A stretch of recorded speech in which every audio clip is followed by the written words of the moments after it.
Faridabad police crime branch sector 30 में काम करते हुए कुछ मुख्य आरोपी हैं जो एक्सटॉर्शन का रैकेट इंटरनेशनल जो सिंडिकेट रन हो रहा है, जो बाहर में बैठ के कुछ आपराधिक किस्म के लोग इंडिया के, हिंदुस्तान के और खासकर दिल्ली एनसीआर और नेबरिंग हमारे स्टेट्स पंजाब, राजस्थान, यूपी, हरियाणा के अन्य अलग अलग जगहों पर एक्सटॉर्शन का रैकेट रन कर रहे हैं। बाहर में विदेश बैठ के यहाँ के लोग व्यवसायियों को और आम जनमानस को धमकी भरे मैसेजेस, कॉल्स और अन्यथा अलग अलग ऐसे प्रारूप से जो धमकी भरे एक्सटॉर्शन कॉल्स करते हैं और इस तरीके की गतिविधियों को अंजाम दे रहे हैं। उसमें एक बड़ी कार्रवाई करते हुए Faridabad police crime branch sector 30 में ऐसे उसमें मुख्य तौर पर 3 ऐसे आरोपियों को जो इस सिंडिकेट का हिस्सा था और ऐसे वारदात को अंजाम देते उनको पकड़ने में सफलता प्राप्त करी है। मुख्यतः इसकी पृष्ठभूमि इस प्रकार से है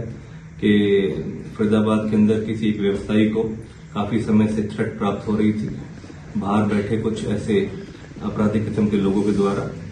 और उनसे काफी बड़ी मात्रा में उनसे एक्सटॉर्शन मनी मांगी जा रही थी। इस संबंध में मल्टीपल टाइम्स उनके पास कॉल और मैसेजेस प्राप्त हुए और उस संबंध में कार्रवाई करते हुए जो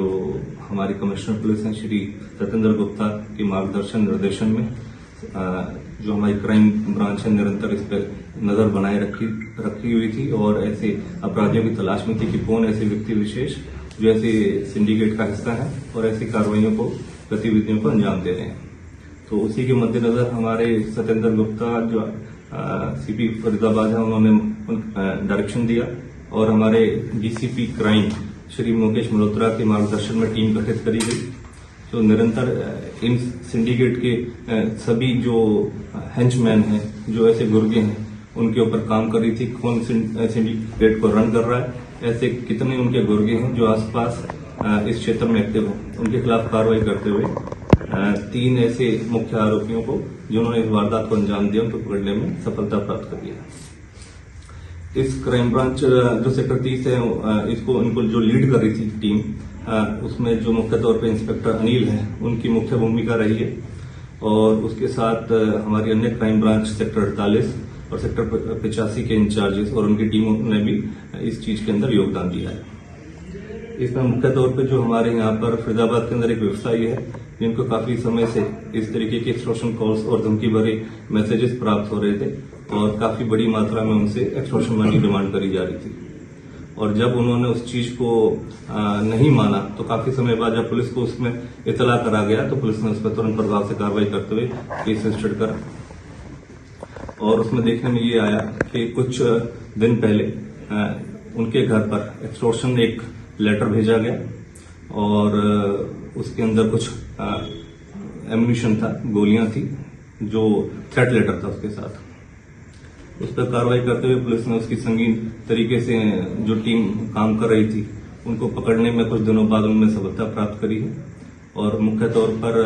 जब इन्होंने जो धमकी दी थी उसके बाद एक और वारदात को अंजाम देना था। अगर इनकेस अगर ये धमकी देने के उपरांत अगर एक्सटॉर्शन मनी नहीं देते तो शायद ये कुछ और संगीन वारदात को अंजाम दे सकते थे। उसी दौरान जब पुलिस रिमांड पर इन मुलजिमों को लिया गया तो जब रिकवरी करने के लिए गई तो उस दौरान पुलिस अभिरक्षा से भागने की कोशिश करी गई और जिस दौरान पुलिस के ऊपर जो पुलिस का वेपन छीन के इन्होंने जो मुख्य आरोपी था मोनू उसने भागने की कोशिश करी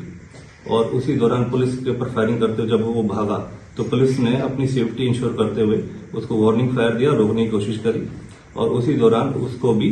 फायर जो पुलिस ने रिटेलिएट करा उस दौरान वो भी घायल हो गया।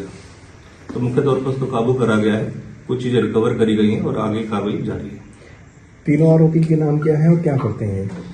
और कौन सी गैंग से जुड़े हुए? मोनू, गुजर, हनी और कपिल, ये 3 आरोपी हैं जो कि भटिंडा के निवासी हैं पंजाब से और यहाँ स्पेशली जो इनके जो विदेश में बैठे आका हैं और जो विदेश में बैठे ऐसे क्रिमिनल जो माइंडसेट के और जो सिंडिकेट को रन कर रहे हैं उनके कहने पे ये वारदात करने यहाँ पर आए थे। ये गैंग कौन सा था भाई साहब? लॉरेंस बिश्नोई गैंग है या जो किसी गैंग के लोग हैं? देखिए ये जो गैंग है इस चीज का मैं नाम ना लेते हुए जो ऐसे आपराधिक पृष्ठभूमि के लोग हैं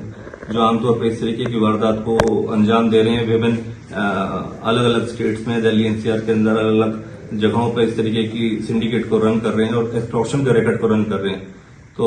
ये काफी ऐसे जो गैंग्स रन हो रहे हैं उनके खिलाफ ये एक कड़ी चुनौती भी थी पुलिस के पास, और उसी तरीके से इनके खिलाफ कार्रवाई भी करी जा रही थी, जिस एवज में इनको पकड़ा गया है।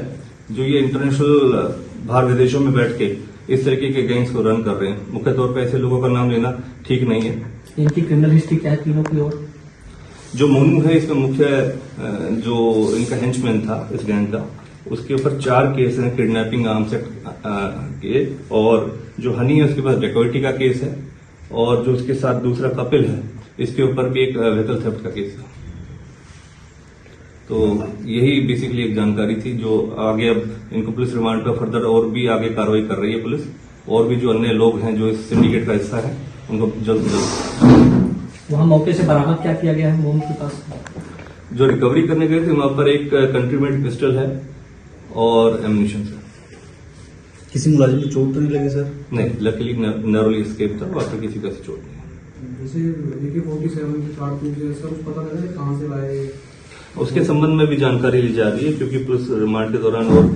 जानकारियां हासिल करी जा रही है। जल्द से जल्द जितनी चीजें और जानकारी आएंगी उसके बाद दोबारा से भी विजिट करके आपको बताएंगे।